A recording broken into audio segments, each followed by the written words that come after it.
नमस्कार बंधुरा आमी रिया आमी चले एसेছি रिया स्टोरी चैनेले आरेकटी नतून भिडियो निये। आजके रविवार समय एखन सकाल 11टार मतन आमी रेडी हये आमार बाहनटाके निये बेरिয়েছি। এখন যাব একটু বাজারে কারণ আজকে আমার বোনের জন্মদিন। তার জন্যই ভাবলাম কিছু ছোটখাটো গিফট আনা যাক, তাই আমি আমার বাহনটাকে নিয়ে বেরিয়ে পড়লাম। দেখো কি পরিমাণে রোদ উঠেছে। আবার তার মধ্যে জানো তো কালকে আমি পড়াতে গিয়ে একটা স্টুডেন্টের বাড়িতে ভুল করে আমার ছাতাটাকে রেখে এসেছি। তার জন্য আজকে ছাতা নিয়েও বেরোতে পারলাম না। তো তোমাদের সাথে কথা বলতে বলতে আমি বাজারে চলে এসেছি আর ভাবছি বোনের জন্য একটা রূপোর ব্রেসলেট নিই। তার জন্য সোনার দোকানে আসলাম। দোকানে ঢুকে কাকুকে বললাম আমাকে কয়েকটা মেয়েদের রূপোর ব্রেসলেট দেখাও। তাই উনি এতগুলো বের করে দিয়েছিলেন, কিন্তু সবকটা দেখে তার থেকে আমার এটাই বেশি পছন্দ হলো। তারপরে আমি পাশের একটা দোকান ছিল তো ওখানেও গেলাম, ওখানে এই দুটো ব্রেসলেট আমাকে দেখালো। তো এইগুলো আমার খুব একটা ভালো লাগেনি। তারপরে আবার পাশের ওই দোকানটায় গিয়ে যে ব্রেসলেটটা পছন্দ হলো সেটাকে নিয়ে বাড়িতে চলে আসলাম। আর এই দেখো আমার এই ব্রেসলেটটাকে পছন্দ হচ্ছিল, তো এটাই নিয়ে আসলাম। তোমাদের কেমন লাগছে অবশ্যই কমেন্ট করে জানিও। আর এনেছিলাম আজকে আমার একটা স্টুডেন্টেরও জন্মদিন, তার জন্য এই জামাটা নিয়ে এসেছি। তো জামাটা তোমাদের কেমন লাগছে অবশ্যই কমেন্ট করে জানিও। আমার তো খুব ভালোই লাগছে, তার জন্য আমি নিয়ে এসেছি। ঘড়ির কাঁটায় সময় এখন দুপুর 2টো মতন। এখন বোনকে আশীর্বাদ করা হবে, তার জন্য দিদুন সব কিছু গুছিয়ে নিল। আর এই হলো আজকের বার্থডে গার্ল। তো তোমরা সবাই ওকে আশীর্বাদ করো। আর দাঁড়াও আজকে তো নীল ষষ্ঠী, তাই আমার তরফ থেকে সকলকে জানাই শুভ নীল ষষ্ঠী। যদিও বা ভিডিওটা নীল ষষ্ঠীর পরে পোস্ট করা হবে। তারপরে দিদুন বোনকে আশীর্বাদ করতে বসে গেল।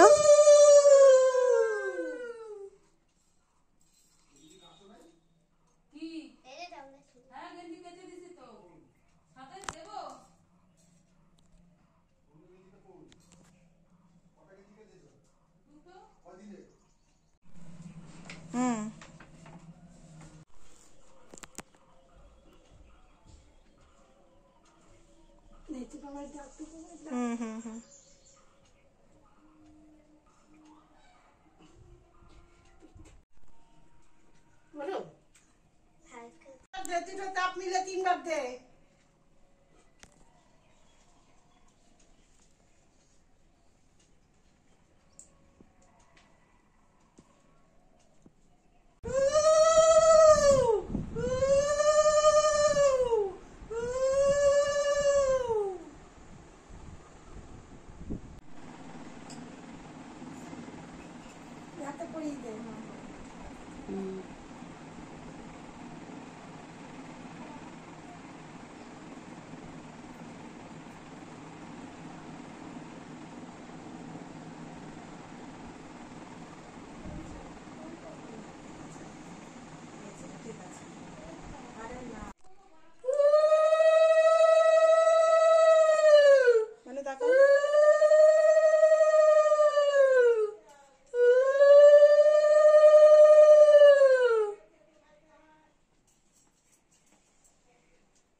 দেখি শোনা দেখি বিস্কিট ঠিক করে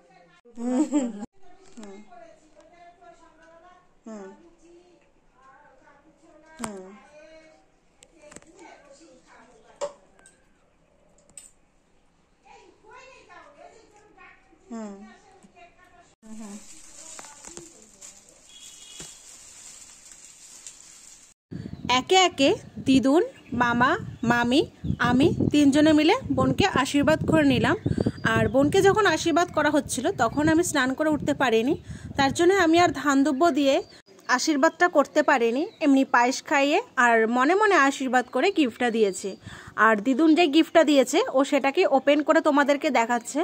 দিদুন আসলে দিয়েছে ওকে ব্যাংক, ওই মিনি ব্যাংকগুলো থাকে না সেইগুলো, টাকা জমানোর। ওরও এরকম একটা মিনি ব্যাংকের অনেক দিনের ইচ্ছা ছিল, তাই দিদুন ওকে জন্মদিনে গিফট করলো। তারপরে খেতে বসেছে। আর আজকের দুপুরে খাবারে ছিল ভাত, 5 রকমের ভাজা, ডাল, মাংস, চাটনি আর পায়েস। তারপরে মামি বোনকে খাইয়ে দিচ্ছিল, দিদুনও পাশে দাঁড়ানো ছিল, তাই ওদের একটা ফটো ভিডিও করে নিলাম। দুপুরবেলা একটু ঘুমিয়েছিলাম। তারপরে সন্ধ্যাবেলায় ঘুম থেকে উঠেই দেখি যার জন্মদিন সে বেলুন ফোলাচ্ছে। তাই একটু ভিডিও করে নিলাম যাতে তোমাদের সাথে শেয়ার করতে পারি।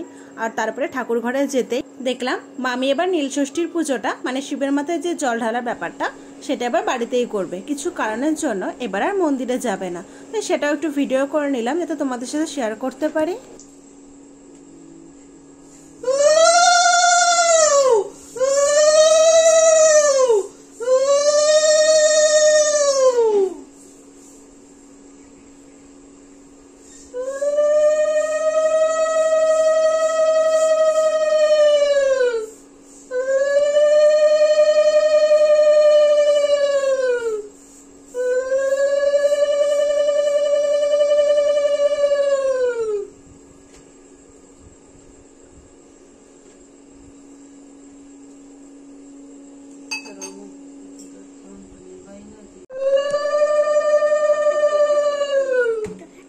শিবের মাথায় জল ঢালা কমপ্লিট হয়ে গেছে। আর তারপরে মামি আর দিদুন দুজনে মিলে তুলসী মন্দিরের কাছে গিয়ে একটু মোমবাতি জ্বালিয়ে নিল সবার নামে। তারপরে বনু যে বেলুনগুলো ফোলাচ্ছিল তো সেগুলোকেই সাজিয়ে একটু বনুকে হেল্প করে দিলাম। তো তোমরা দেখে বলো তো কেমন হয়েছে সাজানোটা। আর এইদিকে আমার যে একটা ছোট স্টুডেন্টের জন্মদিন ছিল সেও চলে এসেছে, তো তার হাতে আমি গিফটটা দিলাম। পছন্দ হয়েছে? সে গিফটটা পেয়ে কতটা খুশি হয়েছে সেটা তো তোমরা দেখলাই। আর সেও বাড়ি থেকে আসার সময় তার যেহেতু আজকে জন্মদিন তাই কেক, পায়েস আর মিষ্টি নিয়ে এসছে। এখন বনু কেক কাটবে, তার জন্য সবকিছু রেডি করা হচ্ছে। আর এইদিকে বনুর সব বান্ধবী বন্ধুরা চলে এসছে।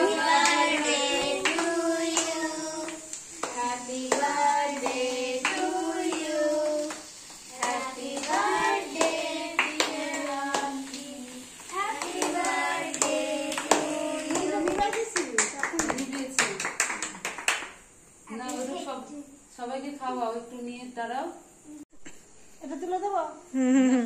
খাওয়া একটু।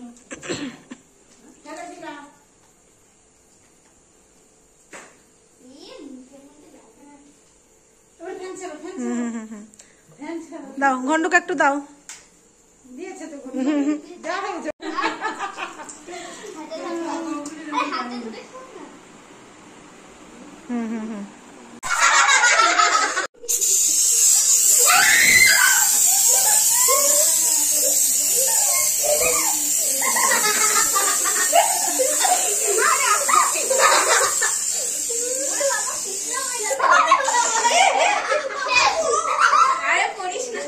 বনু কেক কাটা কমপ্লিট করে বান্ধবী আর বন্ধুদের সাথে একটু আনন্দ মজা করে নিল। তারপরে সবাই মিলে খেতে বসেছে। আর আজকে রাতের মেনুতে ছিল লুচি, কাবলি ছোলার তরকারি, পায়েস আর বোঁদে। তো গাইস আজকে ভিডিওটা এই পর্যন্তই। যদি তোমাদের ভালো লাগে লাইক, কমেন্ট, শেয়ার করে দিও। আর আমার চ্যানেল নতুন হয়ে থাকলে চ্যানেলটাকে সাবস্ক্রাইব করে দিও।